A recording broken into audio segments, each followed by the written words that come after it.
Yo, what's up, everyone? Before I start my Vancouver Canucks podcast show, episode 61. Before I start all across the whole entire world, subscribe if you new, share the video, push the notifications, and the good old like. Let's start. Mighty Ducks at Canucks starts now.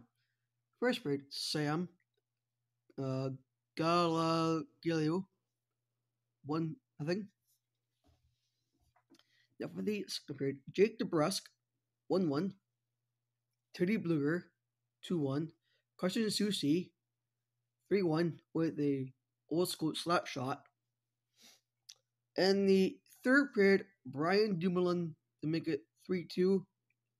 But the finisher of all finishers, the Canucks defeat the Mighty Ducks of Anaheim by 3-2. Right now, peace.